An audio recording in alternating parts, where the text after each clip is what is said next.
Welcome, everyone. It's Larry Johnson, host of A Principles Voices and founder of the A Principles. It's delightful to have you here. And I have with me as my guest today a man by the name of Scott Smith. Now, Scott Smith may sound like an average, everyday name, but he's anything but average or everyday. And that's the reason he's appearing today with me. He comes here with a kind of an interesting background. He's a chiropractor turned crisis manager, and he's going to get a chance to tell us all about how that works. He's in Blackfoot, Idaho. He's been there, what, 5, 6, almost 7 years now. And I'm anxious to hear his take on what it is that he deals with on an everyday basis, where he sees the community going, and what he wants to do with the organization. So, welcome, Scott. Thank you so much for Larry for having me on. It's an honor. So, you've heard me sort of tee you up, the chiropractor that became the crisis manager. So, tell me a little bit about that. I mean, I looked at your background. Obviously, you trained as a PT chiropractor. You did all that sort of thing, but then you moved over into this, and you've been there for a while. So, how did that come about? A great way to start, and a question that I do get quite regularly, because there is quite a bit of difference between the two. Uh, I graduated with my doctorate and ended up going into practice for about 4.5 years. And at some point, there was a turning point where I just knew that there was something else for me to do. And I wasn't exactly sure what that would look like. I wasn't sure the path that would lead me. Um, but it brought me back home to Blackfoot. And the board at the time took a chance on me without any experience and what many would say probably overqualified in a lot of rights as well. Uh, and I've thoroughly enjoyed it. One thing that I knew I would miss from leaving chiropractic, would be the interactions and helping people. That was the driving force for myself when I was in practice. And I knew that I would miss that. And having been in this position, I do get to fill that deep rooted drive to be able to help the community members. We just get to do it in a much different way. Okay. Well, okay. I'm not going to let you get entirely through this here. Okay. Chiropractic, you trained a lot and you came home, and but then why didn't you do chiropractic at home? Why this change? What did be said to be something that was motivating you? There was. I think everybody knows the love of working with insurance companies, a little tongue in cheek. Uh, I detect a note of sarcasm there. Maybe just a hint, maybe just a hint. But there was really just a lot of pieces that kind of came together that just kind of helped me realize that I was going to do something else. Honestly, I thought I was going to go in and teach. And I had a small opportunity when I lived in Boise practicing there to be able to do so. And I loved it. Just being able to interact with others and share what I know and help them was incredible. Despite the small experience and my desire to do so, things just never panned out. And the office that I was working in, I just felt like I needed to do something different, kind of that big change. I had owned my own practice for about 1.5 years before working for somebody else. And it was a struggle. Ended up having to close the office, and that was exceptionally hard. And I think that was kind of the first step for me to realize that, as much as I've put in time, money, work, blood, sweat, and tears into chiropractic, that there was going to be something else that came along. You mentioned that I've been here 6, almost 7 years, and kind of what has driven me to stay here is it's something different every day. One minute I could be helping a client with a protection order, to working on fundraising, to unloading a pallet of goods that have been donated in. It really changes all the time. I love that change. And it gave me something else to focus on. A good friend of mine just told me a couple months ago that passion is transferable. And when he said that, that resonated tremendously with me because it was taking something that I love to do, but I still love doing now, even though they're polar opposites in what I was doing. Running a small team has been incredible, and I didn't realize how much fun I would enjoy, how much fun I would have, and truly enjoy doing so. So you then this your crisis center. How long has this center been in existence? How long has it been around? Since well, officially 1980. All right, so it's been there a while. It has, You yeah. come along, and there's obviously some stability there because you've been there 6+ years. Um, some nonprofits, especially in the social service arena, are not known for staff stability. Uh, Mhm. and so, but you found a place, you sort of dug in, as it were. Um, give me a little range of what the services are. I mean, that you might, encounter. Absolutely. So we are a domestic violence and sexual assault agency. Okay, so What that means, that's where your that focus is: that domestic is, violence, sexual assault. Now, are you residential or is it all outpatient? it's all outpatient. Okay. We do have an emergency shelter that is currently almost usable. We had to do some more renovations on it. We help with protection order assistance. We help with court advocacy. We do have a full-time counselor on staff Oh, okay. providing counseling.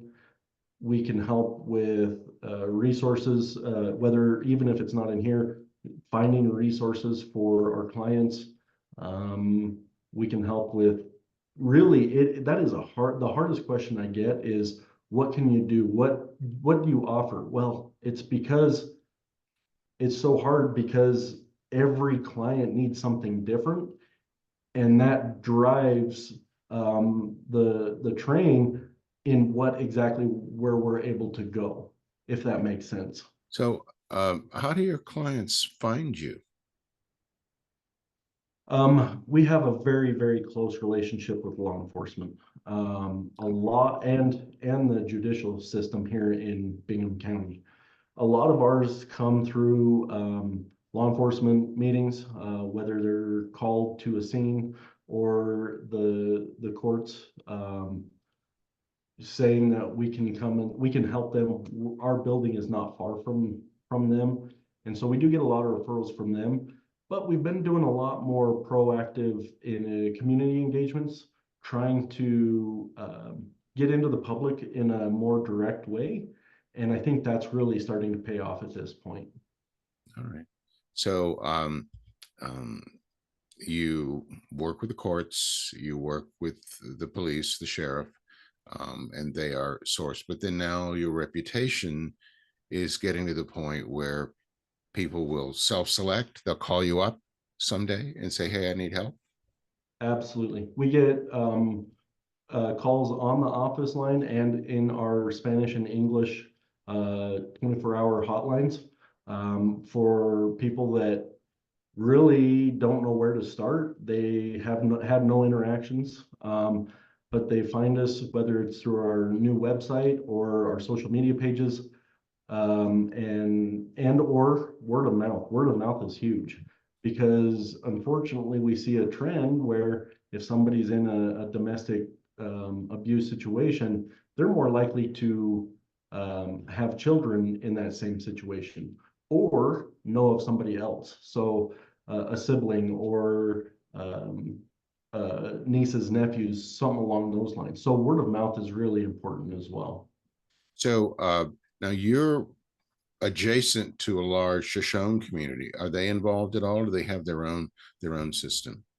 They do have their own system. It's a little different just because it is based through the tribal courts and the tribal system itself.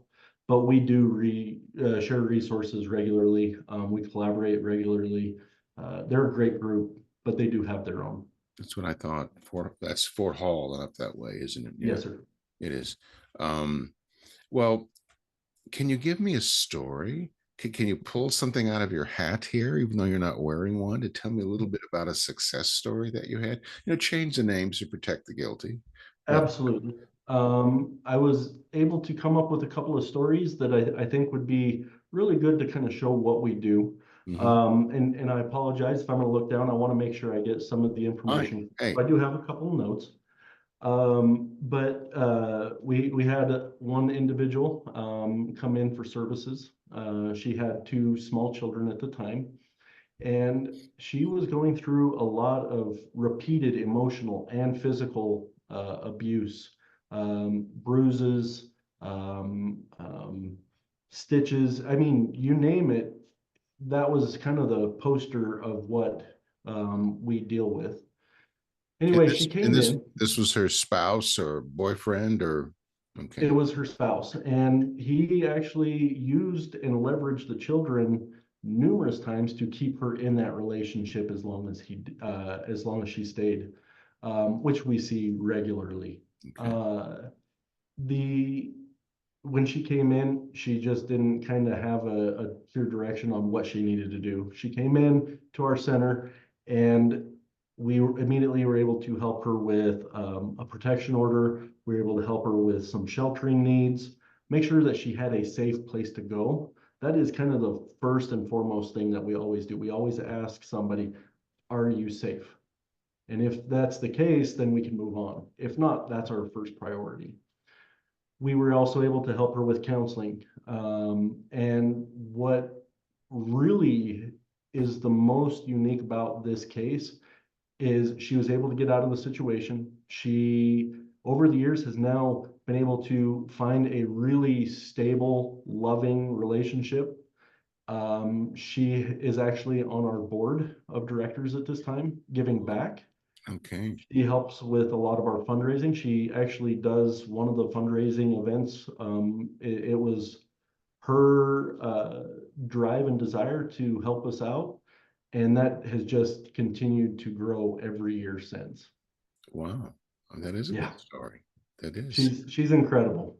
She's incredible. Have you ever had to deal with an angry spouse or partner showing up at your office unannounced? Absolutely. For that reason, since I've been in, we've really focused on security. The doors are all remain locked. We have to let somebody in, and we've got security system throughout the building, including cameras. And we have, like I said, with our relationship with law enforcement, they're very keen to the situations that we may be in. If we have to hit a panic button, they are here in no time. Okay. They really take care of us. All right. Okay. Well, you and I are both in Idaho, and I guess a lot of people in other parts of the country might think, well, where's your Colt revolver on that desk? I mean, it's Idaho, for heaven's sakes, right? If you have to deal with uh but yeah, but that's it. So you do have a panic button right there in the office you can hit, and they're there momentarily. Wow. They are, yeah. Okay. We've actually got a couple of panic buttons that we can access if need be. And thankfully, we're probably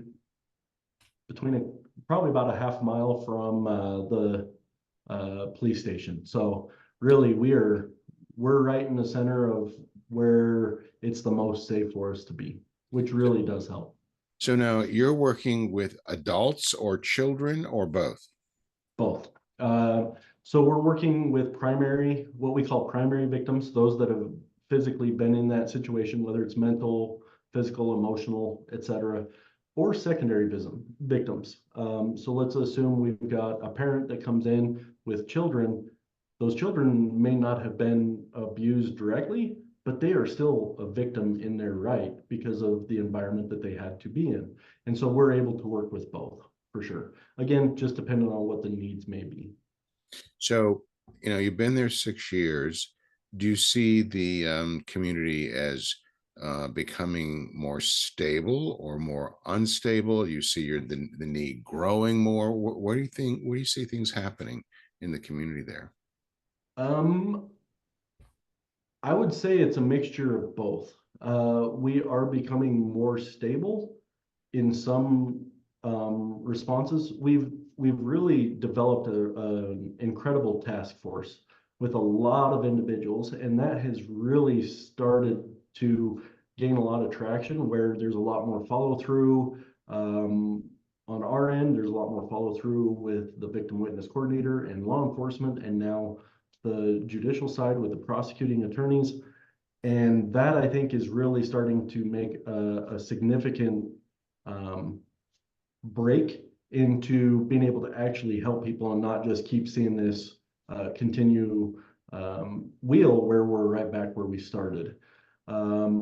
Only time will really tell on how effective it is, but I think that's a real key piece.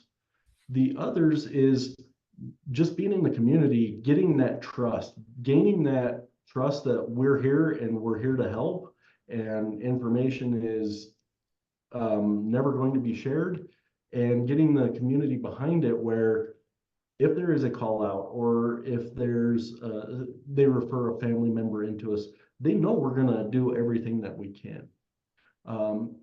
That being said, our numbers still continue to go up on the number of clients we see every year. I think that my personal opinion, I don't know if the amount of abuse has increased much. I just think we're getting better at getting into the community and getting that information to potential clients, to victims, into our doors. Do you track the source? Two-part question. Do you track the source of where your referrals come from, and are they coming more from organized sources or more from self-identifieds? We do, but not everybody discloses where they heard it either, where they receive our information. So it's a little skewed that way. In the past, before I got here, we did not have as much law enforcement referral base Oh, really? as we do now.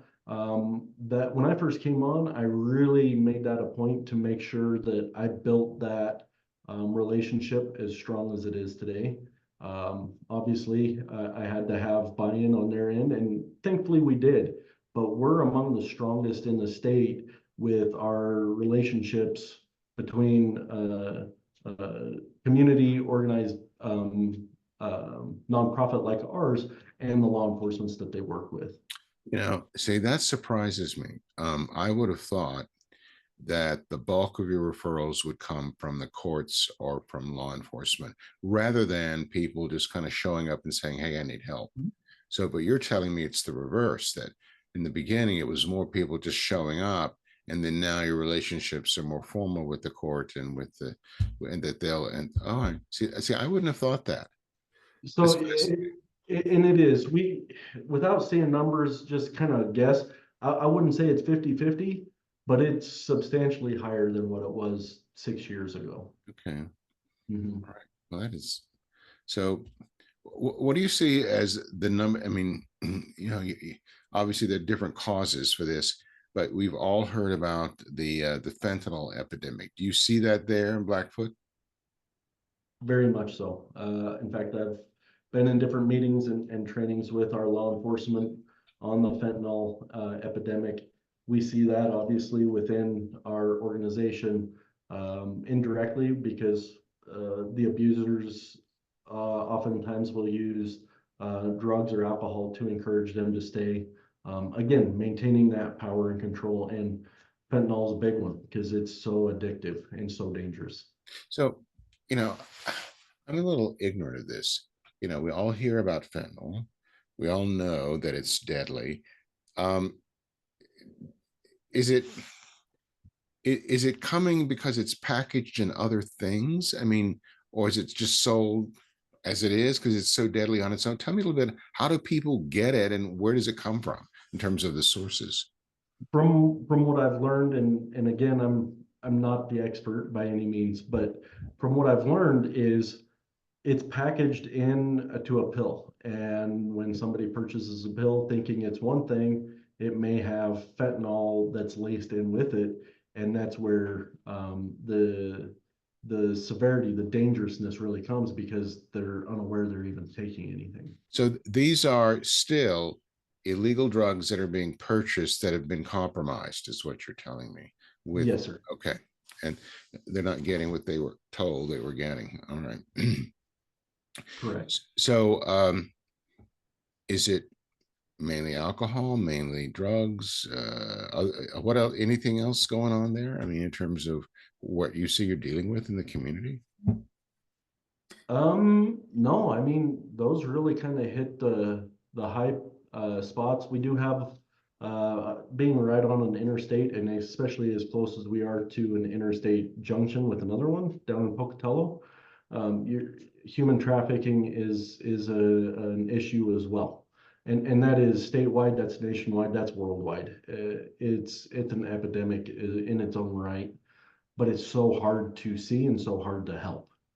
Um, So, do you actually get people showing up on your door that are escapees from the trafficking business? we do on rare occasion. And again, that's where the tie with law enforcement has also helped us, where they've been able to go into a situation where they assume we're able to work with some children that may have been in a trafficking situation. That's where we can do those follow-up services a lot better. So then, let's say I'm just trying to. I mean, this tells you what little I know. Let's say some child manages to get away from their keeper, say at a truck stop or something, and there's something, and they what they go to they go to the clerk in the store, or they get connected with law enforcement. What's the next thing that happens to them? They put them in child care. How does that work? Um, Little difficult to say for sure because it all depends on where they're from, trying to get them back to parents. I see. Honestly, if the parents are the ones that are involved into it, and it's not always just sexual trafficking either. Mhm. We've actually had quite a few times, not just in our area, but throughout East Idaho, where the trafficking actually happens from one of the parents, and he forces the kids and the spouse to go and panhandle. And so and then he takes all the money that is retrieved from it. So again, if we've got that kind of scenario, it's going to be follow-up services with the spouse that was forced into this situation. If that's not the case, then it'd be getting child protective services involved, trying to find out, trying to get the children taken care of and into a safe place, and then we can always follow up services from there. That's a mess. Um, Wow. Making sure that they're receiving all of the needs, all of the services that they'll need. Mhm. It's a long-term process at that point. So, in some ways, you're serving as a coordinator. You're serving as a project manager in this. Okay. Well, see, I wouldn't. Well, of course, you said the parents making the kids go out and panhandle right away. I thought of Oliver Twist. Okay, Yeah. you got the boys and they're sitting them out, pickpockets, do what they need to do, bring them back in. Well, it's a real thing, you know. And wow, wow. Well, okay. There's a lot to it. So There's a you've lot. been here there again. You've been here long enough to see the landscape. Where do you want the organization to go from here? Would you? I mean, obviously, there's still need. It's growing. What, like, you're looking at maybe a new facility or more services, or maybe adjusting your panoply of services. Where would you like to do next? So right now, we're in a much better spot than we were almost 6.5 years ago when I Mhm. first came on. We in the first 5 years, I was able to pay off the building that we're in, so we now own it outright. Um, Congratulations. Thank you. It was a big tackle, but we were able to do it. We have a shelter that is ours as well. It's part of the building that we've actually renovated. We are we've been able to build up at this point 4 months of on cash on hand reserves Good. financially. We're trying to decrease the amount of reliance on grants, federal grants, state grants, et cetera. And we're looking at starting an endowment where it'll be able to pay on the organization long term. In terms of actual facilities, in the last couple of years, we've actually had a downturn in the amount of funding. We haven't had to let anybody go, but we have had a couple of people move out of state. And instead of hiring to fill that position, we've just absorbed it within the organization. So trying to build that back up where we can have more staff, where we're not stretched as thin, will be my first thing to tackle. And I'd like to get a long-term, more of a mid to long-term transitional housing unit built where we can take somebody that's in our shelter for a week or two and put them into a housing that they can then better suit themselves long-term with getting a job, being able to get themselves sustained on their own to be able to make it that next step. So what would be, just in rough terms, the ratio of public to private funding that you currently have?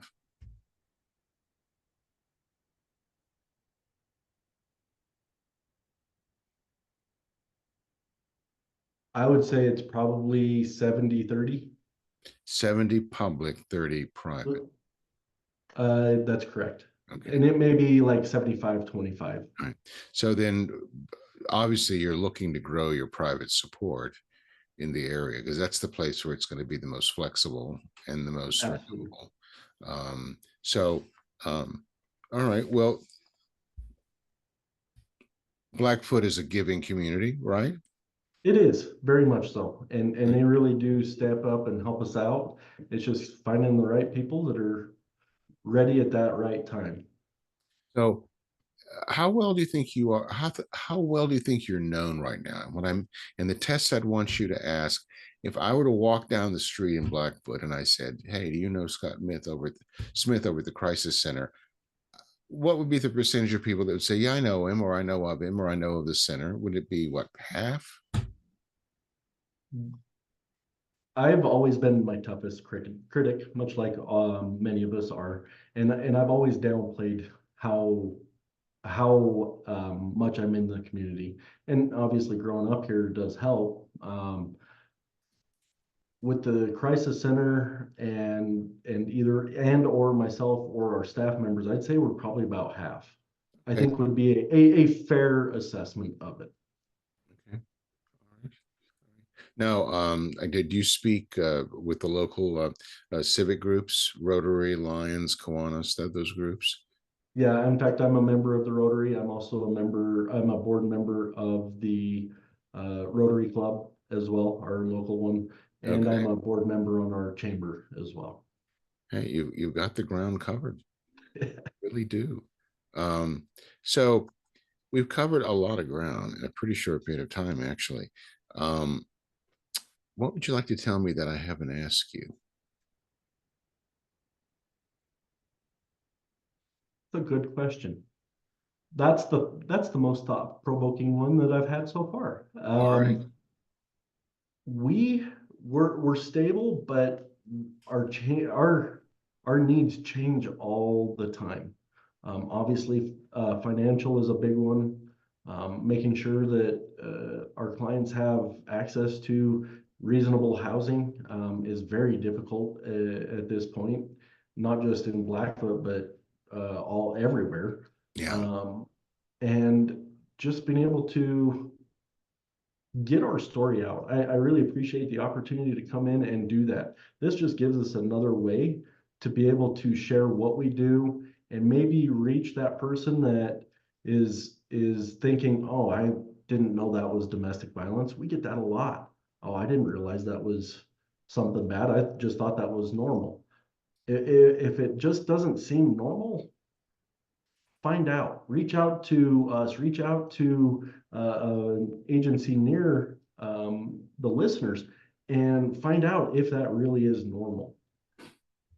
And if we can just reach that one person and help that one person succeed in whatever they choose, that's my mission, and that will always be my mission. And if we reach others that are looking to say, hey, you know what, I've got some farmland that I'm just finishing up on. I'm looking at an opportunity to really make a difference, not just now, but long term financially for an organization. There's We're here, and I will not turn that down. No, well, the gift of appreciated real estate can be very attractive for both ends. And you're smart, Scott, because a lot of nonprofits are fearful of real estate. If as long as it's handled properly, it's a very good gift. The key is you having the right person who's handling it for you. Um, Absolutely. when I was first in the Boise Valley, I was asked to help with a capital campaign that was already in progress, and that was during the boom of this, like the early 2000s, 7, 8, and so you had this highly appreciated zero basis farmland south of here, and Mhm. there were several individuals who were generous, but they were going about it in all the wrong way, and no one had bothered to tell them. And that is, they were selling this land and giving the proceeds to the organization. And I'm thinking, good grief, just wait till the end of the year comes and the tax man comes calling. And these were conservative farmers who already thought the IRS was out to get them, and thinking, oh my, and then when the tax man shows up, like, no, you don't sell that. I said, stop, stop, stop. You don't sell that. Let's get the proper legal help and the proper real estate help. We'll do this transaction. We'll get it done. Everyone will benefit. And except for the tax man, he's the one that's left out in the cold. And And that's the best way to go. of course. But I mean, I was stunned when I heard that. You're doing what? You're selling zero basis land? Excuse me? Ooh, ooh, yeah. We were able to get some of that stopped. But well, this has been delightful, Scott, I and agree. I've enjoyed it very, very much. And everyone, we've been talking to Scott Smith, who's the executive director of the Bingham Crisis Center in Blackfoot, Idaho, and that's the eastern part of the state, sort of betwixt Pocatello and Idaho Falls, and kind of up there a lot. It's a beautiful part of the world. And I've been there myself. And I want to thank you for taking your time. So next time we'll have somebody else who's done some equally interesting things. And until that time, Scott, thank you. Thank you, Larry. Again, I appreciate the opportunity to come on and visit with you today. All right. Thank you, everyone, for tuning in.